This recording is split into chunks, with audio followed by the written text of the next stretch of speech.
A partir del tercer domingo de Cuaresma, la antigua catequesis bautismal de la liturgia romana proponía los grandes evangelios juánicos de la samaritana, del ciego de nacimiento y de la resurrección de Lázaro.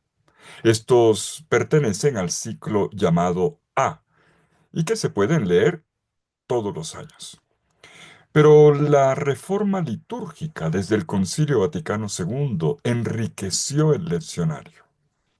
En los ciclos B y C, después de volver sobre los episodios de las tentaciones y de la transfiguración proclamados todos los años en las dos primeras semanas, los dos primeros domingos de la Cuaresma, luego se sigue otra ruta, se proclaman otras lecturas.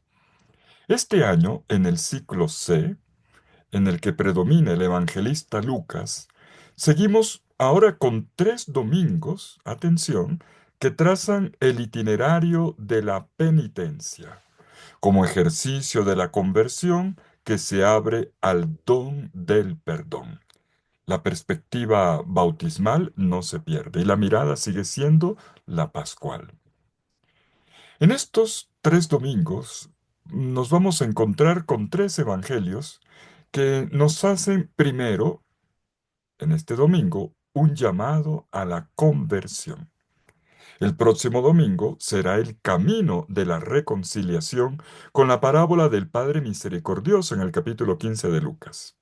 Y luego, la magnanimidad del perdón en la escena de la pecadora perdonada en el Evangelio de Juan en el capítulo 8.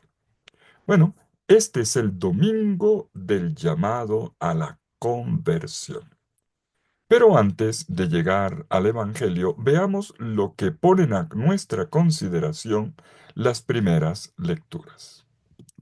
La primera lectura está tomada del libro del Éxodo, en el capítulo 3, versículos 1 al 15, cortando algunos textos, alguna parte, los versículos 9 al 12. 3, 1 al 15. Cada cuaresma, recordémoslo, hacemos el recorrido de las grandes etapas, los grandes hitos de la historia de la salvación. En este tercer domingo, como todos los años, tenemos la figura de Moisés. El primer domingo fueron los inicios. En el segundo, Abraham. Y en este es Moisés, quien ya nos coloca de cara ante el evento central de la revelación de Dios, como es el don, la revelación del nombre de Dios y el don de la liberación de Egipto y de la alianza. Escuchamos un relato que tiene ya en vista el gran acontecimiento de la Pascua hebrea. Pero leemos, en esta ocasión, de manera particular, el relato de la vocación de Moisés. Es un relato un tanto extenso, pero vale la pena. Moisés ya tenía 80 años cuando el Señor lo llamó. No era un jovencito. Y fue a esa edad que recomenzó la vida, que se replanteó la vida. No hay que tomar la cifra al pie de la letra. Significa que era un hombre marcado por la vida, por su historia anterior de fracaso. Él se había convertido en delincuente cuando en defensa de un hermano hebreo mató a un egipcio y tuvo que huir al exterior, irse a otro país. Y cuando él pensaba que todo había acabado, resulta sorprendido por Dios. En la zarza ardiente, en el fuego que arde sin consumirse, encontró al Señor. Es una forma importante de presentar el encuentro con el Señor. El fuego transforma todo, pero destruyendo, deja cenizas. En cambio, este fuego es diferente. Arde, calienta, ilumina y no destruye. Al contrario, mejora. Es la imagen misma de Dios y de su palabra que entra en la vida de una persona para transformarla. El Señor lo llama por su nombre. Lo repite dos veces. Moisés, Moisés. Y él responde, aquí estoy. Se percata de que está ante la presencia divina y entonces es invitado por la voz a acercarse descalzo. Y entonces Dios le abre el corazón. Le dice cuánto conoce el dolor de su pueblo. Le cuenta que ha visto la condición del pueblo y que ha escuchado su gemido. Esa es la misericordia de Dios. Ha visto, ha oído y se ha conmovido. Se ha tomado a pecho el sufrimiento, la angustia de su pueblo y ahora baja, interviene para liberarlo. Pero el hecho extraño es que Dios intervenga mandando a Moisés. Dios desciende para liberar a su pueblo y le dice a Moisés, ve tú, yo te envío al faraón para que saques a mi pueblo, a los hijos de Israel, de Egipto. Y Moisés, como ocurre siempre en los relatos de vocación, le interpone dos objeciones a la llamada a la misión. La primera, ¿quién soy yo para ir? ¿Quién soy yo para ir? Es decir, no tengo ninguna autoridad. Y es verdad, pero no se trata de su autoridad, sino de la del Señor. Yo estaré contigo, le dice el Señor. Y viene una segunda objeción, formulada esta vez la gran pregunta que se le hace al misterioso personaje. Le pide que se presente. ¿Y tú quién eres para mandarme?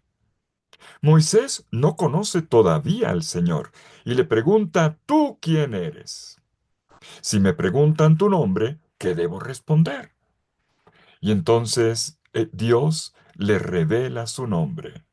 Yo soy el que soy. Ehyeh Asher Ehyeh, dice este texto del versículo 14 del capítulo 3 del Éxodo. Yo soy el que soy. Yo soy el que está. Y entonces dice, yo soy, me ha enviado. Les dirás, yo soy, me ha enviado a ustedes. En hebreo se escribe con cuatro consonantes este nombre de Dios. Por eso se le llama tetragrama. Tetra, cuatro, significa cuatro en griego. Las cuatro letras sagradas. Un vocablo nuevo y particular que en la tradición hebrea fue considerado como impronunciable. Por eso cuando aparece ante los ojos de un hebreo, no lo dice, lo sustituye, hace un circunloquio, una vueltita, sustituyéndolo por Hashem, el nombre, o por Adonai, el Señor. Este yo soy es el Dios de sus antepasados, el que ha guiado a su familia. No es un aparecido de repente, hay toda una historia. Así dirás a los hijos de Israel, el Señor, el Dios de tus padres, de sus padres, el Dios de Abraham, el Dios de Isaac y el Dios de Jacob, me envía a ustedes. Este es mi nombre para siempre, así seré invocado de generación en generación. Ahí termina el texto. Dios se revela como el que está, como presencia, como el que camina al lado de, como el que se pone de parte de su pueblo elegido. Una presencia significativa y eficaz. Y Moisés lo experimenta en primer lugar. Yo estoy contigo, con Moisés. Yo soy tu compañía. Yo soy tu apoyo. Yo soy tu amigo. Yo estoy a tu favor. Entonces Moisés puede ir a Egipto con la autoridad de Dios para comenzar el éxodo, porque es acompañado por el mismo Señor, quien le garantiza su presencia y quien es, quien a final de cuentas hace la obra. Y no fue sin reticencias, sin resistencias, que Moisés aceptó ser el representante de Dios. Pero todo cambió cuando aceptó que el Señor fuese el fundamento de su existencia. Cuando todo parecía haber terminado para Moisés, comenzó de nuevo. Y en su respuesta a la vocación tuvo lugar la Pascua. El salmo responsorial está tomado del Salmo 103, 102 en la liturgia. Es un espléndido salmo sobre la misericordia de Dios, quien tiene piedad de su pueblo. Por eso en el estribillo repetimos, el Señor es compasivo y misericordioso. Este salmo ha sido escogido a propósito, porque está en consonancia con la primera lectura. Dice el Salmo, el Señor hace justicia y defiende a todos los oprimidos. Enseñó sus caminos a Moisés y sus hazañas a los hijos de Israel. Moisés reconoció y acogió esta obra de Dios. Celebremos pues al Señor por su misericordia constante, manifestada a lo largo de la historia en nuevas intervenciones liberadoras en nuestras vidas. Como dice el mismo Salmo, Él perdona todas tus culpas. Él cura todas tus enfermedades. Él rescata tu vida de la fosa y te colma de gracia y de ternura. Es a nosotros ahora a quienes nos corresponde acoger, recibir, aceptar esta bondad de Dios y bendecirlo con todo nuestro ser. Bendice alma mía al Señor y todo mi ser a su santo nombre. Bendice alma mía al Señor y no olvides sus beneficios. La segunda lectura está tomada de la primera carta del apóstol San Pablo a los Corintios, en el capítulo 10, versículos 1 al 6 y del 10 al 12. San Pablo pone en correlación los hechos del Éxodo con la experiencia cristiana. Y dice, lo que les ocurrió a nuestros antepasados israelitas en el camino de desierto era una figura, un símbolo, un modelo, un ejemplo para nosotros. Fue escrito para nosotros. En consecuencia, tenemos que aprender de aquellos antiguos sucesos, en particular de la historia de Moisés, de su llamado para ser su representante. Y esto es formativo para nosotros. Pero también dice, aprendamos a no repetir los mismos errores del pueblo de Israel en la ruta de la Pascua, porque ellos fueron liberados, ellos pasaron el mar, ellos vivieron en el desierto alimentados por Dios, con agua de la roca, pero murieron casi todos en el camino. Y Pablo lo aplica al camino cristiano. Ustedes han recibido el bautismo, ustedes comulgan la Eucaristía, ustedes han recibido tantas gracias de parte de Dios, pero se arriesgan a no obtener el beneficio, así como el higo estéril que viene enseguida ahora en el Evangelio. Es necesario, pues, que estos acontecimientos nos ayuden a cambiar de mentalidad, a dar frutos en la propia vida, en la comunidad y allí donde vivimos los días de nuestra vida. Y llegamos al Evangelio. El Evangelio está tomado de Lucas en el capítulo 13, versículos 1 al 9. Se trata de un texto exclusivo de Lucas. No tiene paralelos. Y este texto tiene dos partes. Ambas culminan, tema de hoy, en un llamado a la conversión. La primera parte es la reacción, cuenta la reacción de Jesús frente a dos noticias de muerte, una por causa de la violencia humana perpetrada por Pilato y la otra por un accidente en Siloé. Y sobre cada una de estas noticias, Jesús dice enfáticamente, si no se convierten, todos perecerán de la misma manera. La segunda parte es la parábola del viñador, que tiene en su cultivo también una higuera, y que, yendo a inspeccionar, nota que esta higuera lleva 3 años sin dar fruto. Entonces la manda a cortar, pero el viñador intercede, le pide que le sea dada una oportunidad. Retomemos brevemente cada una de estas partes. En otro video he explicado ampliamente este Evangelio. Permítame lo esencial, recalcar lo esencial. En la primera parte del texto, Jesús escucha una crónica de periódico diríamos hoy, noticiero, de dos desgracias que parecen haber estremecido al país. Pilato había mandado a matar a un grupo de Galileos acusados de revolución, de rebelión, y lo hizo sacrílegamente, mezclando su sangre con la de los sacrificios del templo de Jerusalén. Una profanación abominable para un hebreo, para cualquiera. Luego Jesús se entera también de un terrible accidente, un accidente de trabajo, en el cual un grupo de obreros de construcción murieron en un derrumbe de los andamios de la torre que estaban construyendo en Siloé, en el valle Cedrón, que circunda la ciudad de Jerusalén.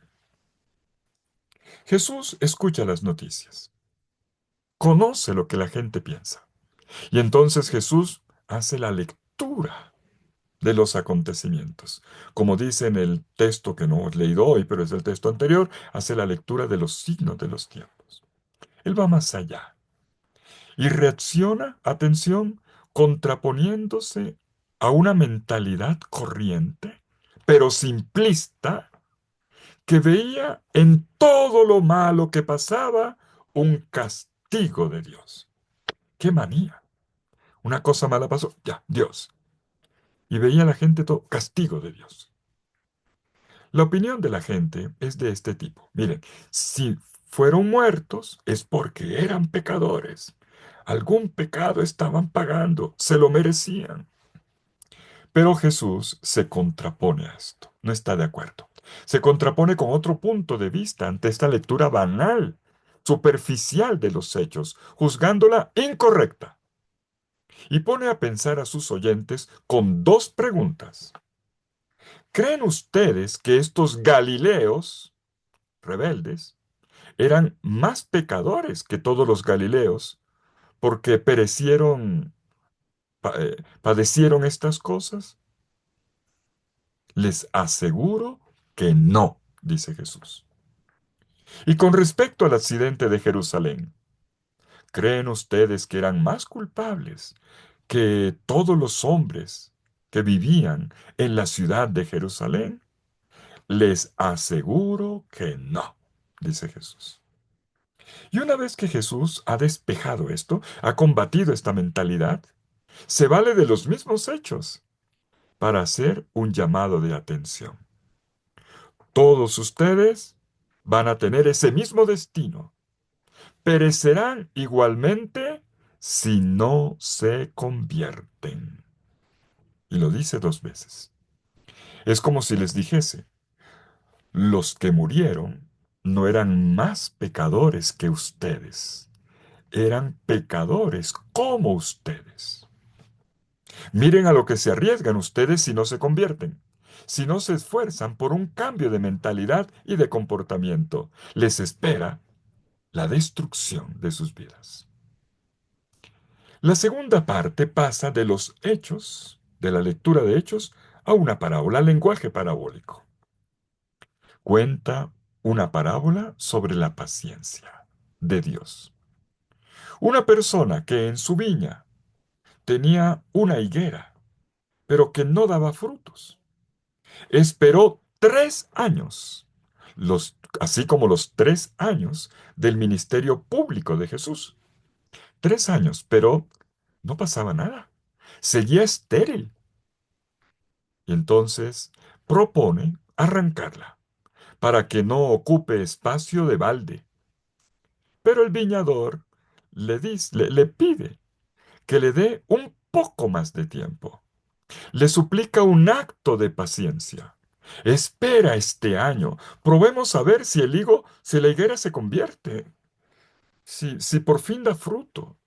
Esperemos un poco más, esperemos. La voy a cuidar con más ahínco. Le voy a hacer la zanja para echarle agua. Le voy a echar abono con buen estiércol. Y el final de la parábola es claro. Todo esto por si produce fruto. Y el mismo viñador que tanto la ha cuidado, dice, bueno, si no produce fruto, bueno, si no, ya la cortarás. Si no da fruto, si no fructifica a pesar de toda la paciencia y de toda la inversión, al final será cortada. Aquí tenemos un anuncio de la misericordia expresada en la paciencia, en el dar tiempo. A veces somos un poco, queremos ver ya, la gente cambia. Dale un poquito de tiempo. Pero esta tiene una condición. Se pone como objetivo necesario e indispensable la conversión, la fructificación. No se dice Dios es paciente y al final todo saldrá bien, no importa lo que hagamos, pase lo que pase, Dios se hará, como es tan bueno, se hará el de la vista gorda. No, no. Jesús está anunciando la buena noticia de un Dios misericordioso y paciente, que perdona siempre, pero que también pide el arrepentimiento. Que perdone siempre no significa que no tenga en cuenta el pecado. El que cada uno pueda hacer lo que quiera o el que el final sea el mismo para todos, no implica eso.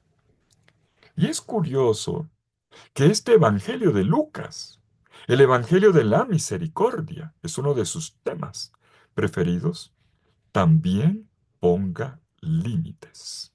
Y aquí podemos ver las dos caras de la moneda. Por una parte, el Señor perdona siempre a quien le pide perdón. Acoge con gusto a quien vuelve a Él, a quien reconoce avergonzado que se equivocó y cambia de mentalidad.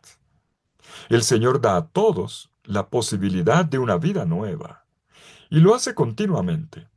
No se cansa nunca de acoger a los pecadores, pero a los pecadores arrepentidos, que están dispuestos a cambiar de vida y no quieren seguir cayendo en lo mismo. El riesgo de ser cortados, como dice la parábola, no ha sido descartado. La vida está en riesgo si no apuesta por una reorientación, por un cambio auténtico de cara al Señor. Pero, otra cara de la moneda, pero por la otra parte, la misericordia paciente de Dios es el camino por medio del cual Él transforma al pecador en santo. Y esto lo hace, miren el texto, dándonos un tiempo, un kairos. Quizás este sea el milagro de la misericordia divina. Una pequeña probabilidad, una mecha humeante que no se apaga, que basta para que Dios espere y tenga esperanza. El primero que tiene esperanza es Dios. Tiene esperanza en nuestra conversión. Y este Dios se conforma con un tal vez, como dice el viñador. Se aferra a un frágil quizás, un a lo mejor. Y es que para Dios, el bien posible de mañana cuenta más, mucho más, que la esterilidad del ayer. Convertirse es creer en este Dios viñador, campesino, que sabe de cultivos, símbolo de esperanza y de seriedad, que trabaja en el terreno de mi corazón. La salvación es dar fruto, no solo para uno mismo, sino para los demás. Así como la higuera, para ser auténtica, debe dar fruto, fruto para el hambre y para la alegría de los demás. Así, también, para que uno esté bien, uno tiene que dar. Esa es la ley de la vida. Pues mis queridos hermanos, este es el domingo del llamado a la conversión. Que la misericordia del Señor cure nuestras infidelidades y nos haga fructíferos.